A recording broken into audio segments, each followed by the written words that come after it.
You've heard me say again and again that this is the do for self economy, that we've officially entered the do for self economy.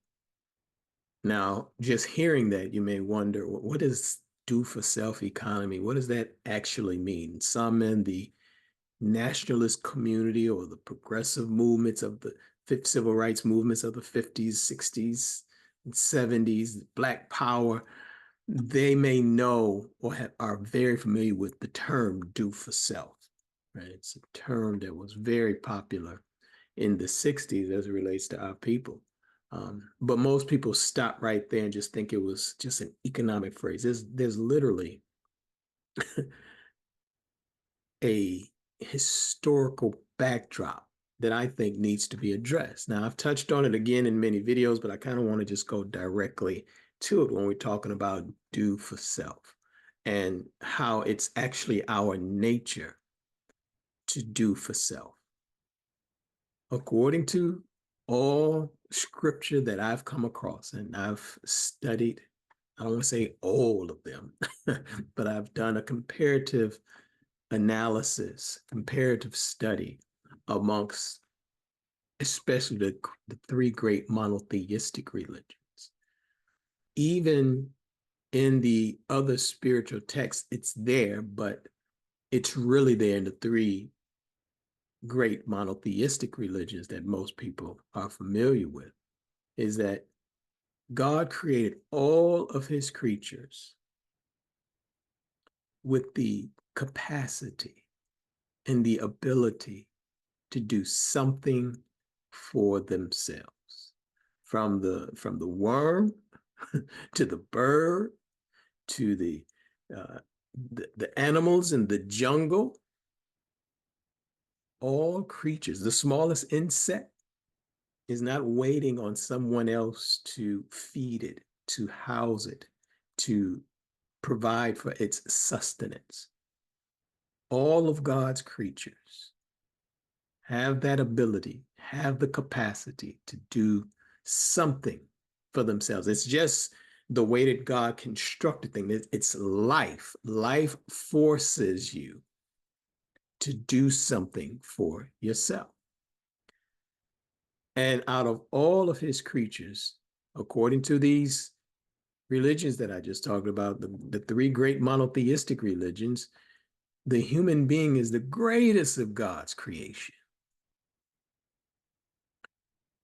And he's given us tremendous capacity and abilities that makes doing for self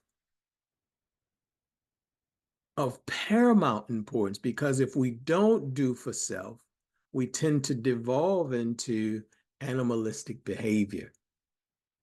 What do I mean by that? Because this knowledge was available and has been available for millions and millions of years and passed down for millions and millions of years. Even if you watch the movie Roots, one of my favorite movies, something that all Black families should encourage and watch, encourage their children to watch and watch together as a family.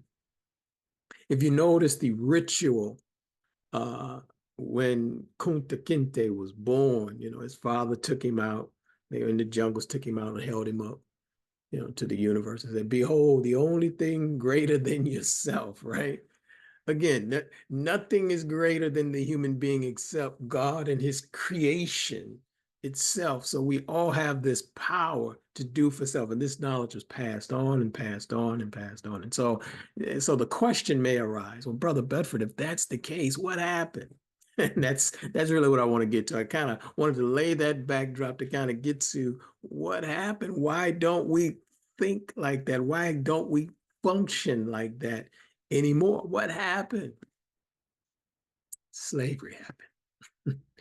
Even prior to slavery, if you study anything, just history, even when we worked for someone. It was never permanent. It was just providing our skill and our labor to develop relationships, actually, in some cases, to marry, right? To work for someone, to marry into their family. All of these different things are well documented throughout history. So there was never this 9 to 5 job thing. Right? There was never this labor or permanent labor for someone else thing. That changed with slavery, where first the knowledge was completely stripped away from us. I won't get into all of the history and all of that, but it was completely stripped away from us to even to develop the ideas of doing something for self. And you do that by first stripping away the knowledge, but then you even start blocking the ways that that type of knowledge can even be attained, right? So not allowed to read, not allowed to communicate, not allowed to congregate, to kind of stimulate each other into what is possible, right? So all of that was taken away because of slavery. And then, of course, as you come out of slavery into the agricultural age, and I'm going to talk about this in a future video, because if you notice, our nature right after slavery was to bounce right back and do something for self, but then we ran into other obstacles. I'll talk about that in another video because I don't want to get off on a tangent here. But if you notice, even after slavery, we wanted to bounce back and do for self, but something happened. Then we had to kind of retreat. And then labor movement or working for someone else came back up. And that's what we started doing from the agricultural age, where we were doing sharecropping, which was terrible by itself. Again, another video, another time. But then the industrial age, and the industrial age education that came with it, trained people to work for someone else. That was the knowledge that was given, right? So that's what happened. Slavery completely blocked us away from our God-given knowledge to do something for ourselves. And now the knowledge was that you should go to school to be trained, be educated, get good grades, go to school so that you can get a good paying job. That was the mantra for the industrial age. So now for generations, that's all we've known. That's all we've known. Go to school, get good grades so that now we can go and work for somebody else. So doing for self was not even on the table. So when we started to rebel with the civil rights movement and the Black Power movement of the 50s, 60s, and 70s, actually a little bit before that, with Marcus Mosiah Garvey. We can get into that, and Noble Drew Ali and others who were beginning to rattle the cages about us doing for self and connecting internationally and all of that type of those types of activities that was squashed, right? There's, again, another video for another time. But the industrial age primed us for that thinking of just getting a job and not even thinking about. In fact, to think about doing for self, you were considered crazy. What's wrong with you? Right? So while other communities love the idea of doing something for themselves and celebrated it and applauded it and encouraged it, when we said we wanted to do for self, what's wrong with you? This lost his mind, right? We couldn't fathom the thought that we could create something that would be of interest to other people where we can get compensated for it. And so we didn't think about doing for self. Now, here's what's happening now, though. Time keeps on slipping into the future, right? So now things have become, or coming back full circle, to where that model, that industrial model that bred the modern day corporations that begin to spread all across the globe. So remember, we went from slavery to cheap labor. So that whole model was based on free and cheap labor. And that worked for years, for centuries, as long as people were not becoming enlightened about the possibilities of doing something for themselves, and also the technology that made it possible or that makes that possible. And so now here we are at a time where the industrial age has exhausted its function. No longer do you need or should want free labor. That's really what you want. But the technology of today, or the technology that has been happening, but definitely the technology of today, replaces free and cheap labor. Anything that can be done repetitively from 9 to 5 is now replaced by technology, robotics, automation, and machinery.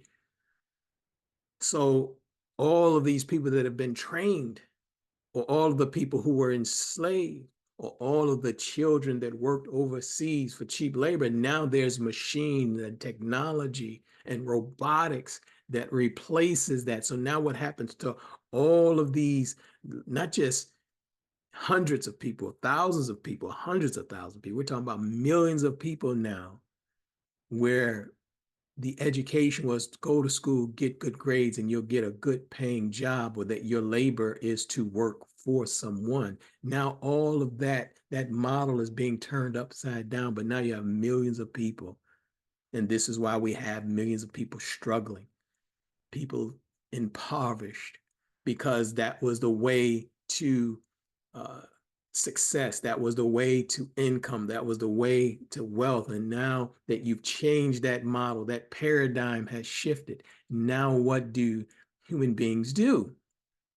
Human beings have to revert back to the original design that God had for us in the first place. Right. So now we're back to, we need that God-given knowledge, that God-given inspiration to do something for ourselves, to cultivate ourselves, to look at our own unique divine gifts and talents and strengths and abilities now to do something for ourselves. And now with today's technology, we can do that. I won't say rather easily, but it's available to you.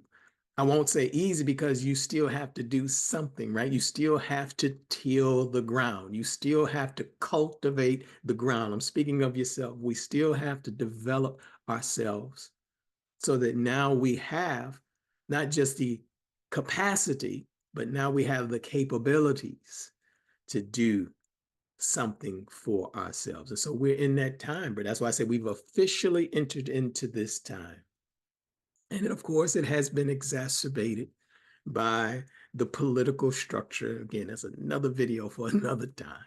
Many of you already know what I'm talking about. So hopefully this is as my Jigna says, Dr. Frazier, hopefully this is connecting some of the dots. And here's, I think I have it right here. Some of these things I've written about in this report. This report goes into globalization, and I talk about, so it's how to be a Black entrepreneur in the new world order. And that's available for free. I'll make sure that there's a link somewhere around here. All you got to do is go to howtobeiabblackentrepreneur.com, and you can get that link, right? And then now, of course, my latest work, the Black Entrepreneurial Revolution, we kind of go into some of the mindset and different things of what we're doing today. And I have a couple other white papers and reports. I'll either put links, or we'll share them in the next few videos that's coming up. But you'll be able to connect the dots. This talks about the breakdown of globalization. And I don't specifically get into it in here.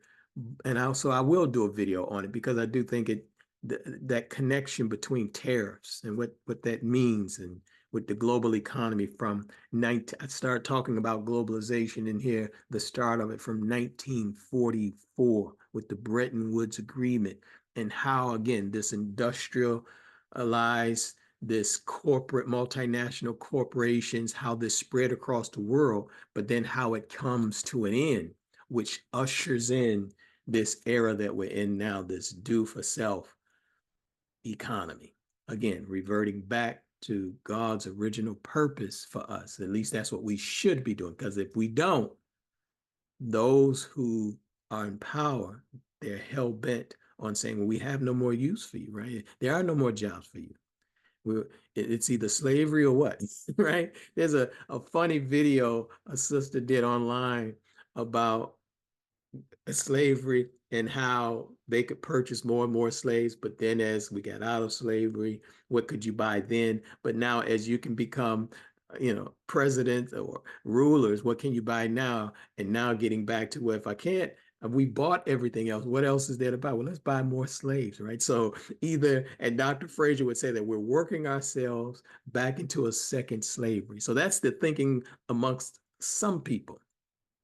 I don't fully go there because, again, I believe that there's something that God has in mind as well, right? So there's a scripture that says, man plans and God plans, and God is the best of planners. So what does God have in mind for us right now? Again, if it is to go back to the beginning or start again, become a new man and a new woman. How did he do it in the first place? God made man and woman in his likeness and in his image, and then he gave us this power, this capacity, this ability to do something for ourselves. And so that's what I believe. I think we're back in that cycle again. Now, if we don't take the steps, there's going to be a world of hurt and trouble. But if we take those steps and begin to do something for ourselves, then we'll be in a much better state.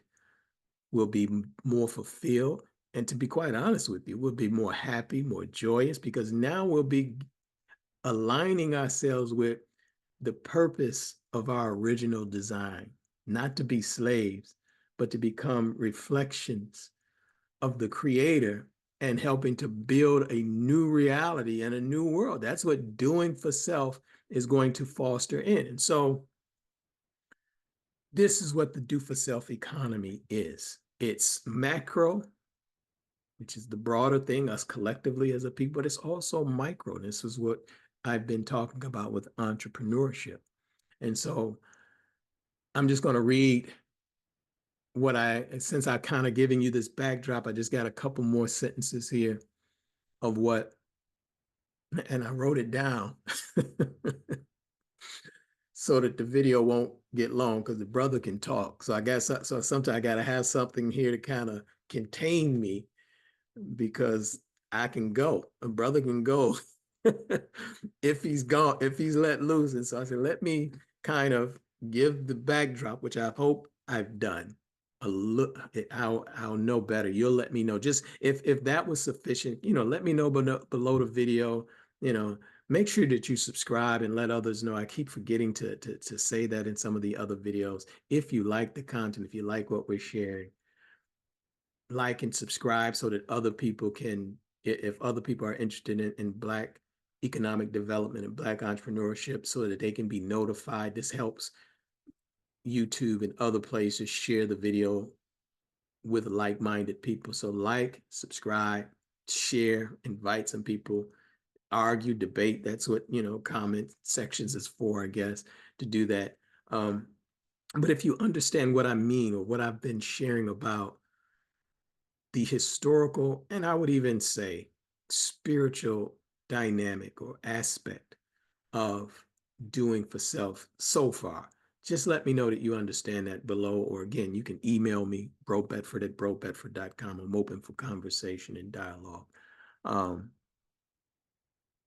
Just let me know that. Okay, so let me wrap it up. The do for self economy is more than a catchy phrase. It's a mindset. It's a movement. And it's a mandate for our people. It means we're not waiting on permission anymore, not from the government, not from the job market, not from investors, venture capitalists, not from gatekeepers, or the broken systems that we're all eyewitnesses to nowadays. You can't say that you can't see what's happening. You may not believe it. You may not want to believe it, but you are an eyewitness to systems breaking down. When what we're talking about with the do for self economy, we're talking about choosing ourselves, no longer waiting on someone else to choose us, no longer waiting on someone to tap us on the shoulder and say, I'm going to give you a contract, I'm going to give you a deal. None of that type of stuff. We're free agents nowadays. And we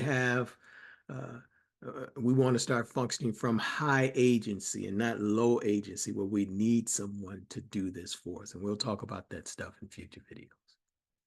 We're becoming owners, not just employees. We're becoming creators and producers and builders and not just consumers. We're becoming producers and creators of value and not just participants in somebody else's plan, where somebody else has an idea and a plan to create value, and we're just a part of that to help them to create immense value. We want to be the creators and the producers of the value. The do for self economy is about building businesses and creating work and opportunity for our people. It's also about circulating wealth. It's also about using technology, community, and creativity to take control of our future. The do for self economy that we've just entered is how we break these cycles that we talk about. I see people posting all the time, generational curses. This is how we break generational curses, by taking 100% responsibility to do something for ourselves. We don't leave it to chance that somebody else is going to break these cycles. This is how we build freedom. If we truly want freedom, we have to own and do for ourselves. This is how we build legacy. Not that we should be focusing on how am I going to be remembered. We just need to build, and the legacy, the things that we build, will speak for themselves. So if you're tired of asking for a seat at a table, I know I am. I've been exhausted from that for a long time. And it's difficult for me to ask to participate, especially in somebody else's that are not from our people, to participate in something that they haven't invited me to. We have to build our own tables. This is the era of ownership. We must become owners of our land, our property, our businesses, our communities. And when I said property, not just physical property, our intellectual property as well. This is the era of creating Black wealth. We talk about it. And so now you're probably beginning to understand that our Black wealth should not be tied to white stock markets. Our Black wealth should not be tied to white insurance companies. I know that's been sounding good lately, but I think, again, you're seeing these things with your own eyes now. So I don't have to preach on that right now. I think you're witnessing that, feeling it firsthand. This is the do for self economy. So we have to build it, and we have to build it together. Talk to you in the next video.